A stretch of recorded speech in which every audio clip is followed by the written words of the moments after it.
Dios les bendiga a todos en esta hora. Queremos en esta hora compartir la palabra de su ministerio Semilla de Vida desde aquí de Santiago de Chile.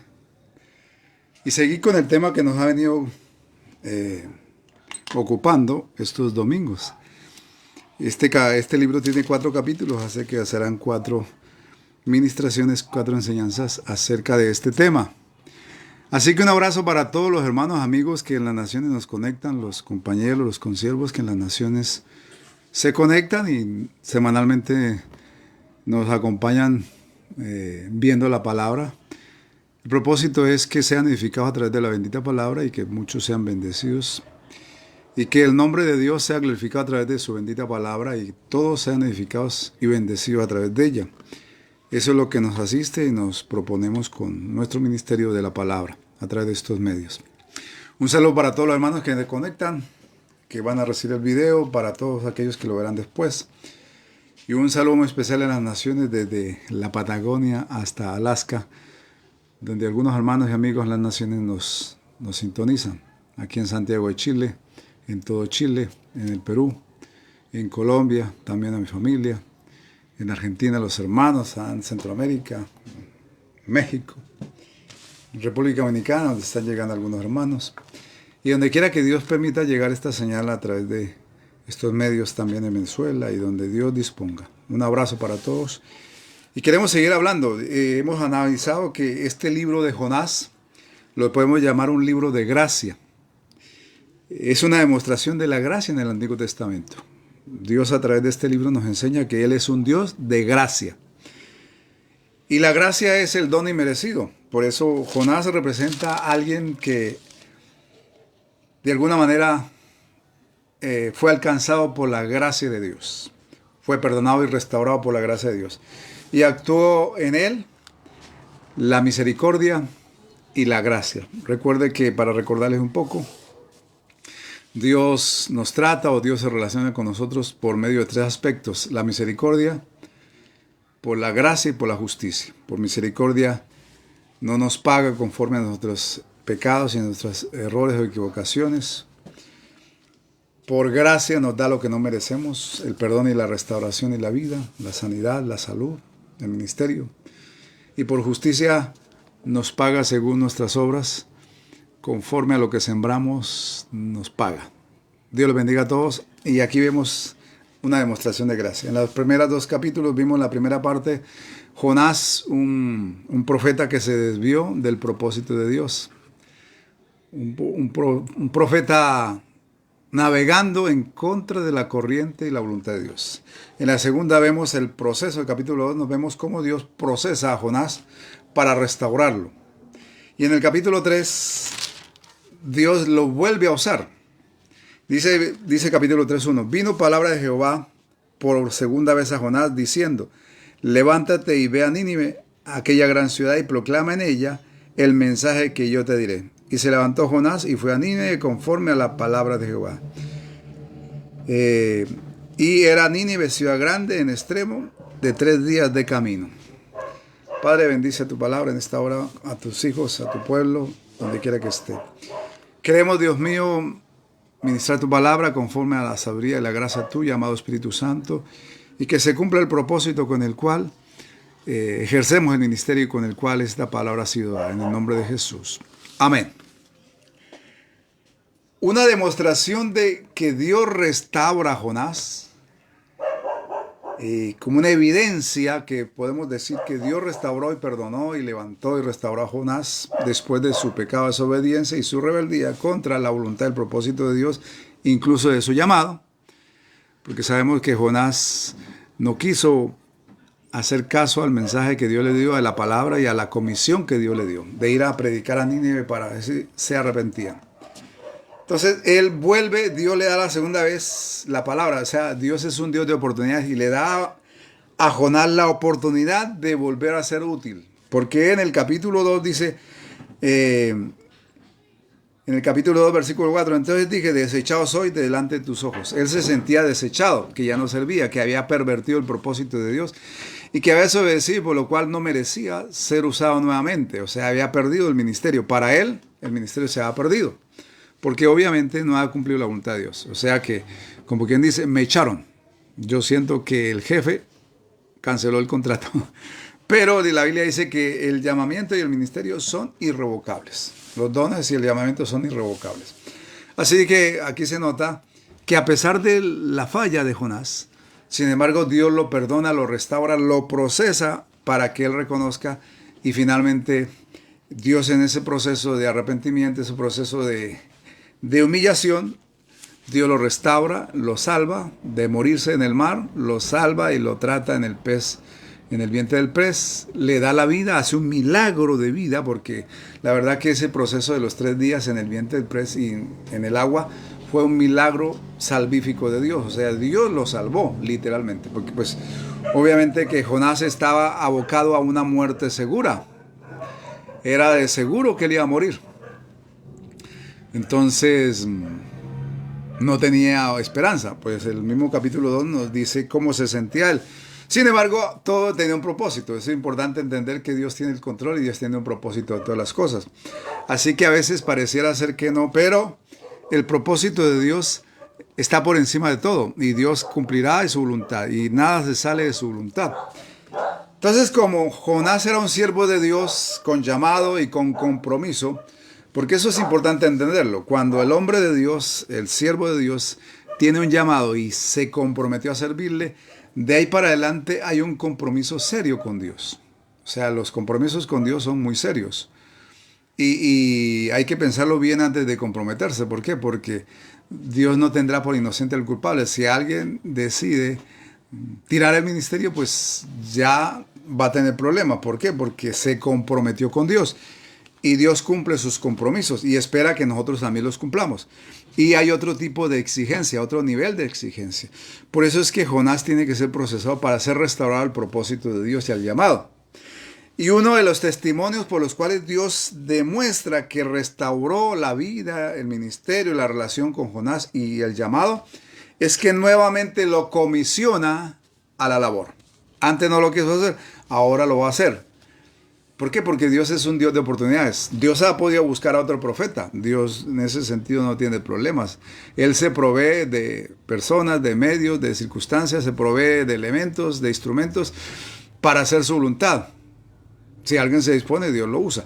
Pero una demostración que Dios restauraría y que le volvería a usar porque él ya se sentía desechado. Sin embargo, Dios lo restaura, lo perdona y le da la oportunidad. Y eso es importante entenderlo. Puede que un hombre de Dios falle, puede que un ministro falle, puede que alguien se equivoque en el camino y cometa errores como ser humano y falle en el ministerio. Sin embargo, eso no eso no es causal para desecharlo totalmente. Si Dios no lo desecha. Pero hay circunstancias y hay hombres y hay corporaciones que sí han desechado a un hombre de Dios porque quizás se equivocó, porque quizás cometió errores y lo echan. Sencillamente no sirve, lo descalifican y lo desechan. Pero aquí hay una demostración de que a pesar de los errores, Jonás no fue desechado, fue restaurado, fue tratado, fue procesado, fue quebrantado, pero de ahí fue levantado, restaurado, salvado e insertado nuevamente al propósito de Dios. Y una de las cosas importantes, Dios no rechaza, Dios no desecha, Dios no elimina, no fulmina. Dios es un Dios de restauración y de oportunidades. Y aquí le está dando una segunda oportunidad a su siervo. ¿Y cómo lo confirma? ¿Y por qué lo digo? Porque nuevamente lo comisiona y le da palabra para ir a predicar a Nínive. O sea, nuevamente lo instala en el propósito y en el ministerio y confirma su llamado. Quiero saludar a los hermanos que están conectados. Un abrazo para todos aquellos que ellos finalmente se congregan y que de alguna manera también nos acompañan a esta hora para compartir la palabra. Un abrazo para todos. Se les quiere gratis a todos los hermanos aquí en Chile y fuera de Chile. En Colombia, donde nos escriben. Repórtese, por favor, de dónde me escribe para saber de qué lugar y para orar por ustedes también. Entonces, sería bueno que me reporten de qué lugar, de qué ciudad me escriben. Con eso yo tengo idea. Dios le bendiga a todos los hermanos que hoy se están conectando a este momento. Un abrazo para todos, muy amables, muy queridos, y que Dios les bendiga ricamente. Entonces, Jonás es reinstalado en el ministerio, testimonio de que fue restaurado. Y dice la palabra, levántate y ve a Nínive, aquella gran ciudad. Pero dice el primer versículo 1, vino palabra de Jehová por segunda vez, o sea, ya segunda vez, le dice lo mismo. Ve y proclama contra aquella gran ciudad y en ella el mensaje que yo te diré. Y se levantó Jonás y fue a Nínive conforme a la palabra de Jehová. Ahora sí se levantó. O sea, la experiencia nos ayuda a entender y a obedecer. Jonás pasa por semejante experiencia que no se la deseo a nadie, ni yo quisiera tenerla jamás, porque una experiencia muy dura, muy difícil, una experiencia extrema. Un trato y un proceso muy difícil para Jonás. Pero él después de eso entiende y se levanta. Y a esta vez no pone objeciones ni huye. Esta vez no se enoja ni se molesta. Esta vez dice, bueno, ahora sí voy a obedecer. Y bueno, eso nos pasa a todos cuando Dios nos procesa y nos machaca y nos pule, como el alfarero nos lleva. Como lleva el alfarero, lleva el barro a la rueda y ahí le da forma y le saca piedras y le saca basura y le saca astillas y le saca paja y todo lo que no sirve para hacer la vasija para ir formando. Así hace Dios. Y sabe que después de eso uno se dispone. Uno dice, bueno, ya está sedita, ya lo pulió. Pues aquí se nota un profeta restaurado, dócil y obediente. ¿Por qué? Porque se levantó. Esta vez no hubo que rogarle, no hubo que suplicarle, no hubo que forzarlo, no hubo que increparlo, exhortarlo, no, aquí se levanta. Y se fue a Nínive conforme a la palabra de Jehová, y era Nínive ciudad grande en extremo 3 días de camino. Se calcula que para la época era una ciudad de más o menos 120,000 habitantes, era una ciudad grande, pues para la época era una ciudad grande, una metrópoli. Recuerda que en ese tiempo las metrópolis tenían murallas y tenían casas grandes y todo. De todas maneras era una gran ciudad en la época. Y dice, y comenzó Jonás a predicar, a entrar en la ciudad camino de un día y predicaba diciendo, de aquí a 40 días Nínive será destruida. El mensaje era duro. Bueno, el mensaje siempre va a ser conforme al destinatario. De pronto esa era la palabra necesaria para ese pueblo. Esa era la palabra necesaria para esa ciudad. Para que se arrepintieran, para que buscaran de Dios, para que de alguna manera se dispusieran. Entonces, obviamente que el mensaje, Dios siempre tiene palabra precisa para cada lugar, casa, ocasión, ciudad, familia, persona. La palabra de Dios siempre va a ser indicada. Y quizás a alguno le parezca dura porque el mensaje era duro. Ese mensaje de Jonás fue duro. De aquí a 40 días, Nínive será destruida. O sea, vendrá juicio de Dios. Fue una palabra difícil. Pero hay que predicarla. O sea, la palabra sea blanda, sea difícil, sea mediana, sea exhortativa, hay que predicarla. No todo puede ser amor, tampoco todo puede ser juicio, ¿no? Dios sazona la palabra de diferentes maneras y en este caso esa era la palabra que Nínive necesitaba, una palabra de ultimátum, una palabra de última oportunidad. Puede que a veces lleguen palabras así y la gente tiene que tomar decisiones, porque a veces la palabra de Dios es confrontativa, a veces es bálsamo que cura las heridas, a veces la palabra es un bálsamo suave y un aceite suave que suaviza, que masajea, que cura heridas. A veces es un desinfectante que duele, que duro. A veces es una palabra dura. Bueno, Dios predica y Dios da la palabra como Él considere necesario y el destinatario tendrá que recibirla conforme Dios la da. Así de que la palabra no es para criticarla. La palabra puede que a algunos les pegue duro, porque hay gente que dice, dura es esa palabra. Sí, Jesús tuvo esos momentos en que la gente le decía, uy, esa palabra es muy dura. Bueno, y hay veces que hay palabra de restauración, de sanidad. Bueno, depende de Dios. El mensaje de Dios es el mensaje de Dios y a ese no hay que cuestionarlo. La palabra de Dios no es para cuestionarla. Si es palabra de Dios, si es bíblica, si es bibliocéntrica, si es cristocéntrica, si es inspirada por el Espíritu Santo, es palabra de Dios y por lo tanto hay que aceptarla y recibirla, tal como sea. Bueno, el caso es que él predica. Da esa palabra de arrepentimiento. Será destruida si no hay arrepentimiento. Esa era la clave. Nínive será destruida dentro de 40 días. 40 días Dios le da. Y los hombres de Nínive creyeron a Dios y proclamaron ayuno y se vistieron de cilicio desde el mayor hasta el menor de ellos. Lo bueno fue la reacción. Mire, esa era la palabra dura. A veces la palabra dura produce eso, arrepentimiento, una palabra confrontativa, exhortativa. A veces Dios tiene que enviar ese tipo de palabras y usar a los profetas. No todo profeta Dios lo usa de esa manera, ni toda palabra profética es de ese sentido, porque hay palabras de ánimo, de edificación, de consolación y hay palabras de exhortación. Entonces la palabra profética está matizada de varios sabores. Pero lo importante en este caso es que los hombres creyeron, y ahí está la clave. Le creyeron al profeta, le creyeron al mensaje. La palabra de Dios es predicada como sea y el mensaje es predicado para que la gente tome una decisión, tome una reacción. Algunos cuando escuchan la palabra se molestan, se enojan. Un día alguien me dijo esto hace mucho tiempo, una mujer me dijo, Dios, que cuando usted predica y cuando usted me habla, cuando usted dice, me trae a recuerdo mis pecados, mis errores, mis fallas, me siento mal. Bueno, es la palabra, a veces la palabra puede ser un bálsamo, trae consolación, puede dar ánimo. Una palabra trae una confrontación, quizás trae una exhortación. La palabra puede que si es una palabra de consolación, de restauración, de ánimo. Bueno, depende como Dios la da. Pero en este caso, obviamente que los hombres recibieron la palabra y fueron reargüidos y creyeron. Ahora, uno cuando escucha palabra, el hombre cuando escucha palabra, tiene dos, diríamos, con claridad, tres tipos de reacciones. Una sería de confrontación, se siente confrontado por la palabra y siente reargüido, o sea, le produce escozor en el alma, en el corazón. Eso es sentirse reargüido, se siente confrontado con la palabra. La otra palabra es, se siente quizás ofendido e indiferente. Toma la decisión de, no lo creo, no la recibo. O sea, una actitud rebelde y indolente ante la palabra.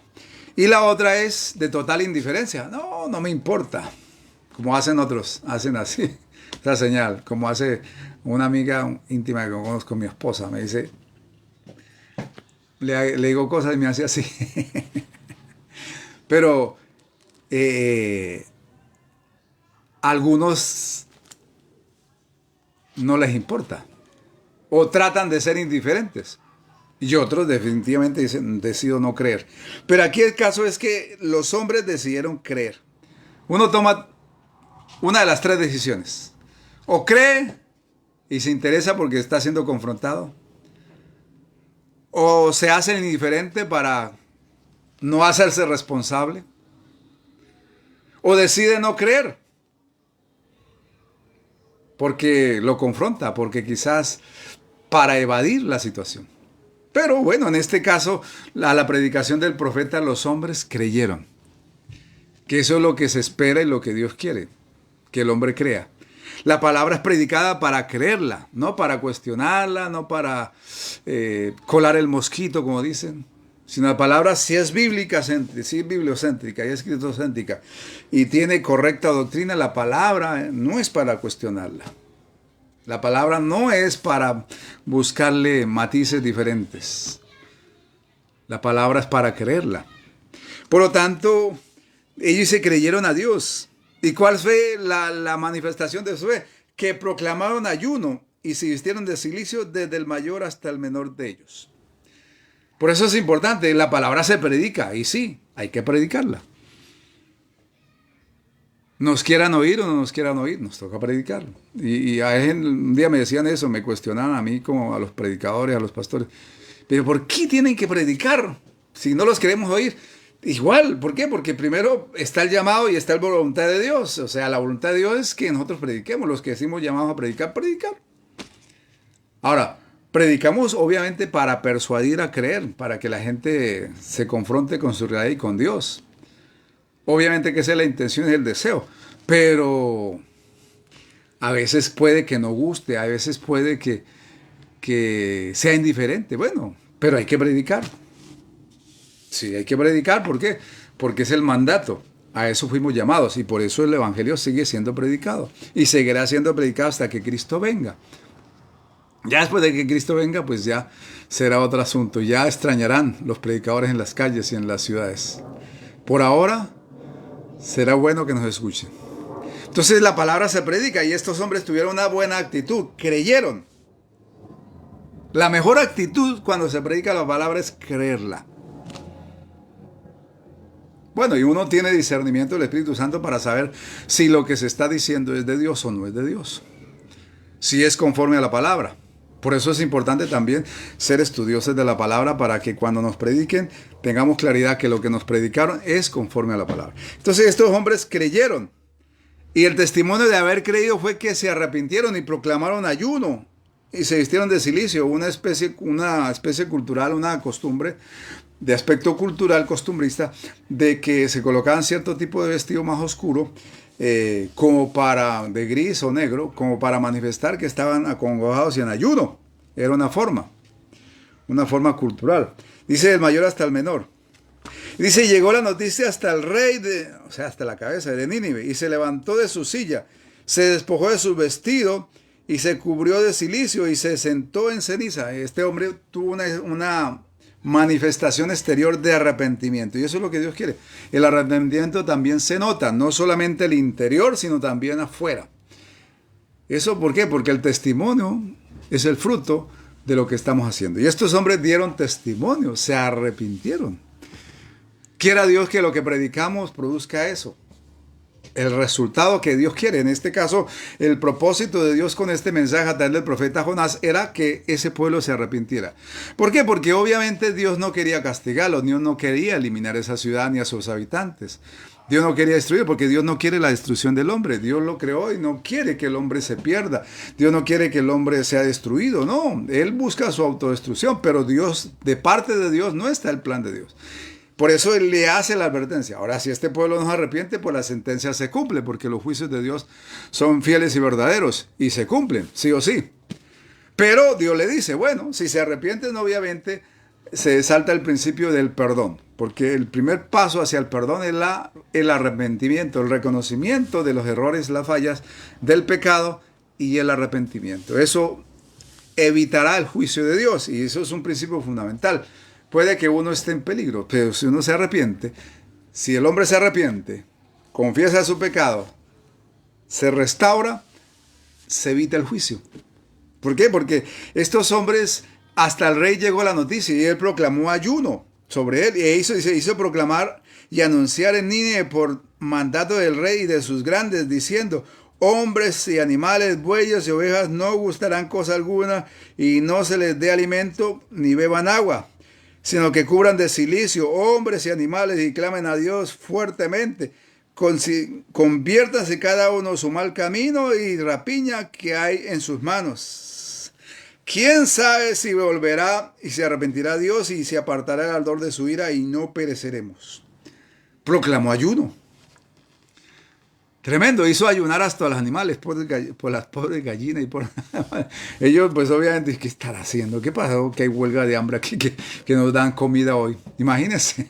Pero bueno, fue extremo la orden, porque puso hasta los animales a ayunar. Pues fue un asunto extremo. Pero eso demostró que el rey, como cabeza, y el pueblo realmente estaban interesados en el perdón de Dios. Estaban arrepentidos. Estaban interesados en reconciliarse con Dios, en pedirle perdón a Dios.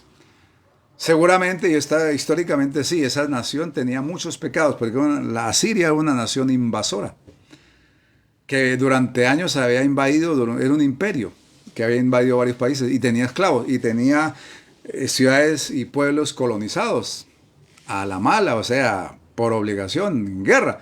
Por lo tanto, obviamente que era una nación que tenía muchos delitos y pecados en la cuenta con Dios. Sin embargo, aquí, tanto el rey como todos sus hombres, e incluso en un acto quizás diríamos exagerado quizás, pero también una actitud de verdadero arrepentimiento, que pusieron a llenar hasta los animales. ¿Cómo sería eso? No sé. Pero el caso es que ese rey demostró que realmente estaba arrepentido, que realmente él estaba interesado en el perdón de Dios. Era un hombre sabio, un hombre prudente, porque dijo, bueno, Dios es Dios y quizás no lo conozco, pero si este es el Dios del profeta y si es el Dios del universo y Dios de todo, pues habrá que respetar el tema y el mensaje es verdadero. Y eso es importante. Estos hombres se arrepintieron porque creyeron que el mensaje era de verdadero. O sea, le creyeron a Jonás. El problema es que a veces la palabra no se cumple en las personas porque no le creen. Y he aprendido un principio fundamental en la vida cristiana, fundamental cuando como hijo de Dios, como cristiano, como predicador, como ministro, como hombre de oración, como lo que sea. He aprendido un principio fundamental. A Dios y a su palabra hay que creerle, no cuestionarla. Puede que uno tenga conceptos y pensamientos, pero yo me los reservo. Yo hay pensamientos y cuestionamientos que tengo personales que solo pregunto a Dios. No cometo el error de difamar, ni difamar de la palabra, ni ni de criticar lo que Dios ha hecho, lo que ha hecho. No, no, yo no, lejos esté de mí, porque Dios es soberano y Dios y su palabra es verdad. Por lo tanto, yo simplemente predico y simplemente oro y simplemente que la palabra. Si ya tengo algún cuestionamiento de lo que no entienda, pues le pregunto al Señor. Es mi concepto, pero no lo tengo como un concepto de fe. Para mí la palabra de Dios es verdad. Entonces estos hombres le creyeron al profeta. Y le creyeron de tal manera que dijo, bueno, vamos a arrepentirnos de verdad. Y se arrepintieron y ayunaron. ¿Por cuántos días? No aclara aquí. Vuelvo a leer. E hizo proclamar y anunciar en Nínive el mandato del rey de los grandes, diciendo, hombres, animales, bueyes, ovejas, no gustarán cosa alguna, y no se les dé alimento ni beban agua, sino cúbrase de cilicio hombres y animales y clamen a Dios fuertemente. Conviértase cada uno de su mal camino y de la rapiña que hay en sus manos. O sea, ahí le dijo, convierta de su pecado, conviértanse. Debemos convertirnos como pueblo, como nación. Imagínense, eso cautiva el corazón de Dios, que toda una ciudad de más o menos 120,000 habitantes estuviera en ayuno, estuviera orando, estuviera clamando, aunque quizás no conocía mucho de Dios, pero creyeron a la palabra. Hay gente que incluso no tiene mucho conocimiento, pero cuando se le predica cree. Y este hombre obviamente que no conocía a Dios, este rey. Quizás tenía referencias de alguna forma, pero creyó al profeta. Por algo dice la palabra, creed a vuestro profeta y seréis prosperados. La palabra profética no es para cuestionarla, es para creerla. Si es bíblica, si es bibliocéntrica, si está conforme a la voluntad y palabra de Dios, hay que creerla. Y estos hombres le creyeron, bueno, dentro de 40 días seremos destruidos. Entonces tenemos que ayunar y orar y convertirnos.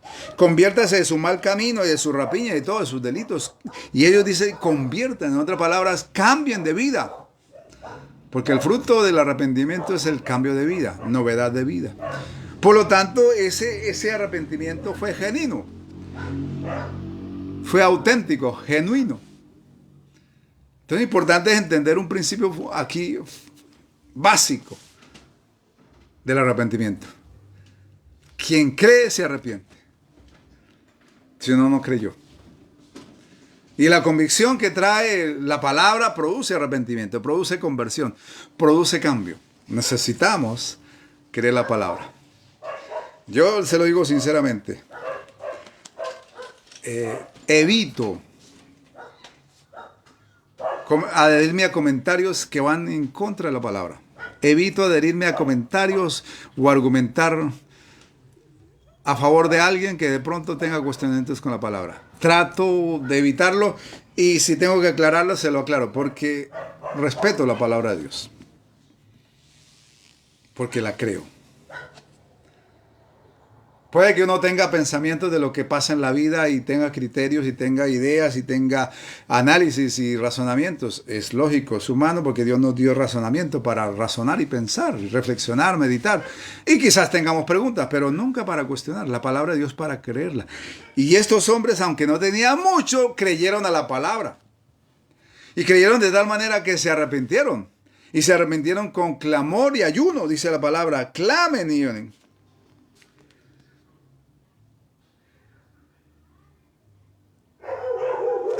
Aquí llama a eso. Cúbranse de silicio y convierta a cada uno de su mal camino. ¿Quién sabe si se volverá y se arrepentirá y apartará el ardor de su ley y no perecemos? Pues dijo, en otras palabras, dijo, vamos a orar, vamos a intentarlo, vamos a creerle al profeta, vamos a creerle a la palabra. Vamos a creer que si no lo hacemos dentro de 40 días, esta ciudad será destruida, Nínive. Lo creo. ¿Sabe que a Dios le encanta, a Dios le gusta? Diríamos, le fascina. Esa palabra encanta a algunos no les gusta. Bueno, es una forma, no hablamos de encantos, pero es una forma expresiva de decir que le gusta mucho. Pero de verdad a Dios le fascina, le gusta cuando alguien le crea la palabra. Si usted quiere cautivar el corazón de Dios, si usted quiere agradar a Dios, créale a su palabra. No la cuestione, no la ponga en duda. Porque el primer paso hacia acercarse a Dios es creerle y creer a su palabra. Cuando alguien le cree a su palabra, lo está honrando, lo está diciendo, eres veraz. En ti no hay engaño, en ti hay verdad. Por eso estos hombres testificaron, proclamaron, clamaron. Dice, y clamen a Dios. ayuno y clamor, ayuno y oración. Es el sistema antiguo y bíblico y eterno que cautiva el corazón de Dios. La fe con clamor acompañada de ayuno. Yo sé que el ayuno cuesta. Yo he ayunado muchas veces, pero cuesta. Y sobre todo cuando ya se pasa de 3 días, cuesta mucho más. Pero vale la pena ayunar, vale la pena clamar, vale la pena orar. Entonces estos hombres, por un acto de fe, creyeron, clamaron y proclamaron ayuno. 3 cosas hicieron por la cual Dios se arrepintió de enviarles el juicio. Dice, ¿quién sabe si se volverá y se arrepentirá Dios? Ellos creían básicamente que ya la sentencia estaba de parte de Dios. Pero aquí van a apelar a la gracia, a la misericordia de Dios, porque cuando alguien clama a Dios, está apelando a la gracia y a la misericordia de Dios. Está tocando el corazón de Dios. Si algo toca el corazón de Dios es cuando alguien se humilla delante de Él, creyéndole. Cuando alguien se postra y clama. Cuando alguien incluso le añade ayuno a su clamor. La verdad que vale la pena ayunar. Mire, las grandes victorias espirituales en la Biblia se logran de rodillas y en ayuno. Yo sé que nos cuesta ayunar, yo sé. A mí aún me cuesta ayunar. Bueno, lo he hecho varias veces, cuando es necesario. Sin embargo, no es fácil. Y quizás la disciplina que menos se practica en medio de la iglesia cristiana es el ayuno. Hay países que la practican más, conozco algunos. Pero esa actitud de ayuno y de oración, de clamor, movió el corazón de Dios. Esa era la condición para que el juicio no viniera, porque Dios establece a través del profeta eso. Ese era el plan de Dios. Confrontar a esa nación, confrontar a ese pueblo, para que si se arrepentían, no enviarles el juicio. Por eso dice, ¿quién sabe si se arrepentirá y apartará el ardor de su ira y no pereceremos? Porque claro, el juicio viene por la ira de Dios, eso es bien claro. Cuando alguien sube, por eso dice, ha subido al clamor. Mire lo que dice la palabra. Levántate y ve a Nínive, aquella gran ciudad, y pregona contra ella, porque ha subido la maldad delante de mí. Era tanta la maldad que había y la cuenta pendiente con Dios, que ya delante de Dios habían copado, tenían saldo en rojo totalmente. Por eso, cuando estos hombres claman, ayunan, creen, oran, logran conmover el corazón de Dios. Porque de verdad, ese testimonio, Dios lo conoce. Dios, miren, impresionante ver toda una ciudad de más de 120,000 habitantes en ayuno y oración durante varios días. Clamando. Hasta los animales lo hicieron ayudar, que me pareció un acto exagerado. Pero bueno, lo hicieron por ofrenda a Dios. Extraordinario. ¿Y qué pasó? Dice la palabra. Y vio Dios lo que hicieron, que se convirtieron de su mal camino, y se arrepintió del mal que había dicho que les haría, y no lo hizo. Bueno, esa era la condición para que el juicio no viniera. Y los hombres lo hicieron. Eso se llama gracia. La palabra se predica para darle oportunidades a la gente. Y cada oportunidad es, cuando alguien escucha el mensaje, es una oportunidad que Dios está dando a sus hijos, a su pueblo y a la gente que aún no le conoce. Por eso el evangelio es predicado, porque cada vez que se predica y alguien recibe a su oído y a su mente la palabra, esa es una oportunidad del amor y de la gracia de Dios que quiere alcanzarlo. Usted dirá, pero ¿cuándo Dios me da oportunidades? Sí, cada vez que te han predicado. Cada vez que alguien ora por ti. Cada vez que alguien que ha querido compartir algo de la palabra. Cada vez que Dios te ha dado la oportunidad de escuchar palabra. Quizás de ir a un lugar, por algún medio, has escuchado. Esa es una oportunidad de la gracia y del amor de Dios sobre tu vida. Porque alguno dice, pero a mí ¿cuándo me diste oportunidad? Sí, por eso el evangelio es predicado. Para darle oportunidades a la gente. Para darle oportunidades al hombre. Y Dios hace la advertencia. Ya si la persona decide definitivamente cerrar su oído, su corazón a la palabra, pues vendrá las consecuencias. Quizá hoy no, mañana o pasado mañana o después, pero van a llegar. Como dijeron, como dicen algún dicho, un dicho que hay en Colombia, el día de la quema se verá el humo. O sea, el día final se verán los resultados. Entonces dice, y vio Dios lo que hicieron. O sea, Dios está atento. Cuando a alguien se le predica la palabra, Dios está atento. Dios sabe cuántas veces te han predicado. Dios sabe por cuántos medios te ha llegado el mensaje. Sea cristiano o no. ¿Cuántas veces Dios te ha hablado? Muchas veces. Como a mí también. Y cada esa voz que Dios ha permitido llegar a mi cabeza es la oportunidad, es la mano de Dios tocando a tu puerta. Por algo dice Apocalipsis 3:20. He aquí yo estoy a la puerta y llamo. Si alguno oye mi voz y abre la puerta, entraré y cenaré con él y él conmigo. Él está tocando la puerta. ¿Y cómo la toca? A través de la predicación. Por eso hoy en día Dios está tocando muchas puertas, muchos corazones, con su palabra. Ahora cada uno toma una actitud como la quiera recibir. Si la cree para arrepentimiento, si la cree para mejorar, si decide ignorarla y decir eso no es conmigo, no me importa. O como dicen aquí en Chile el dicho, no estoy ni ahí. Es un dicho que aprendí aquí en Chile, o sea, no me interesa. O decide rebelarse y decir, no, definitivamente no creo, eso no es para mí. Porque cada uno toma, pero es una oportunidad menos que te van quedando. Ahora, el problema no sabemos cuándo es la última oportunidad. Ahí está el problema. Dios da oportunidades, pero nunca sabremos cuándo será la última. Me acuerdo tanto y quiero contarles este testimonio a manera de recordación y de ilustración. Me llamó la atención y me marcó a mí, me dejó pensando. Cuando yo pastoreaba en Colombia una iglesia, tenía una hermanita en la puerta pequeña, Oliva se llama, ya muy anciana, no sé si ya partió con el Señor, pero creo que todavía no. Y era una mujer evangelista. Y ella evangelizaba a los vecinos, a cuanto uno la encontraba en la ciudad evangelizando y repartiendo tratados. Y dando y llevándome gente para los discipulara y para que conversara con ellos. Era una mujer de Dios.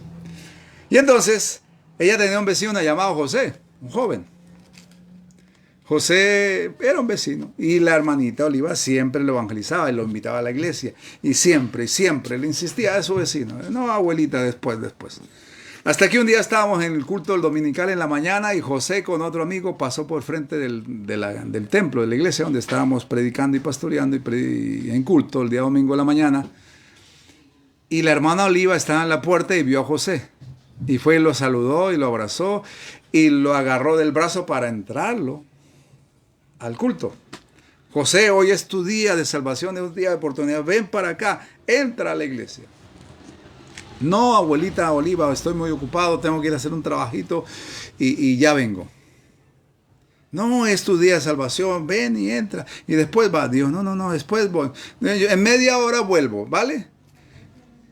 Y entonces José siguió de largo y bueno, la Oliva quedó en la puerta.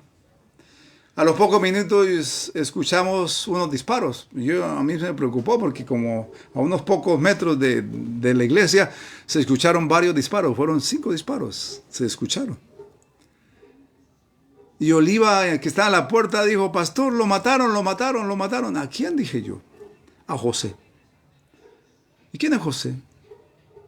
José era un vecino que yo predicaba, evangelizaba y acaba de pasar por frente de la iglesia hace media hora, pero no quiso entrar al culto. Yo traté de forzarlo para que entrara y no quiso. Dijo, voy a hacer un trabajito y más tarde, abuelita, vengo. Iba con un compañero y el trabajo que iban a hacer era asaltar un carnicero, una carnicería que había a media cuadra de la iglesia, en la otra cuadra, en mitad de la cuadra. El carnicero se defendió, sacó un revólver y se agarraron a balazos. Pues el carnicero hirió a José, lo mató y al otro lo hirió y el otro murió yendo al hospital. Pero también, tristemente, el carnicero también murió porque los otros iban también armados. José tuvo la última oportunidad de entrar a la iglesia, de arrepentirse y salvar su vida y salvar su alma. Pero él tomó una decisión: seguir su camino y dejar de lado el llamado de Dios. Dios estaba tocando. Y media hora antes, Dios le abrió una puerta. A la media hora estaba muerto. Y su alma no sabemos a qué rumbo iba. Intuimos. Ese día José decidió no aceptar la oportunidad que Dios le dio. Los ninivitas aceptaron la oportunidad. Y por eso el capítulo termina diciendo, y vio Dios lo que hicieron, porque Dios está viendo. Ojo, Dios te está viendo. ¿Qué actitud tienes cuando se predica la palabra? Cuando te llega la palabra. Dios está viendo con qué actitud recibes o rechazas la palabra. Y se vio Dios lo que hicieron, que se convirtieron de su mal camino y se arrepintió del mal que había dicho que les había y no lo hizo. Ahí era el principio. Dios cumplió su palabra. Si ese pueblo se arrepentía, Él no iba a enviar juicio. Si ese pueblo no se hubiera arrepentido, juicio iba a venir. Así es la palabra. Dios siempre advierte. Dios siempre envía su palabra. Y esa palabra producirá el fruto de acuerdo al propósito. Y el resultado será cómo reaccionamos ante la palabra. Si la creemos y damos fruto de esa palabra, la ignoramos o la rechazamos totalmente, habrá también un fruto. Si ese pueblo rechaza la palabra, juicio hubiera venido a los 40 días. Pero como se arrepintieron y tomaron una actitud correcta y se arrepintieron, se convirtieron de su mal camino, pues Dios canceló el juicio. La palabra se cumplió. Lo que Jonás temía, se cumplió la palabra. En la próxima enseñanza vamos a ver la actitud del profeta y cómo Dios le enseña una nueva lección al profeta. Así que, mi amado, ese día, esos días de Jonás fueron días de gracia para él y para un pueblo. Jonás alcanzó la gracia porque se arrepintió y se restauró. Nínive, una gran ciudad de 120,000 habitantes, algo más, alcanzó la gracia porque se arrepintió y se convirtió de su mal camino. ¿Y qué hizo? Dios cumplió su palabra. Así que, mi amado, ahí está planteado este mensaje de la gracia en el Antiguo Testamento. Aquí la gracia operó de una manera clara y contundente en un pueblo, en un profeta que se arrepintió y se convirtió y se restauró, y en una nación, en una ciudad que se arrepintió y se convirtió en su mal camino y alcanzó la gracia, el perdón y el favor de Dios. Y el juicio fue eliminado. Cada uno toma decisiones en la vida. Cada uno toma sus propias decisiones. Pero hoy la palabra o la creemos, la ignoramos o rebeldemente la rechazamos. Cada uno sabe. Yo seguiré predicando como Dios me mandó. Seguiré tratando de persuadir con la palabra. Seguiré tratando de orar, de hacer cumplir su ministerio. Y Dios, a través de su Espíritu Santo, cumplirá su propósito con la palabra en cada corazón. A veces uno como predicador se desespera porque quiere ver resultados. Claro que sí. Pero finalmente sabe que los resultados son de Dios. Vamos a orar. Si necesitas pedirle perdón a Dios, es un buen momento y un buen día. Dios le bendiga ricamente. Padre, te damos gracias por este tiempo de meditación de la palabra. Gracias por cada persona que nos ve, que nos escucha a través de este medio.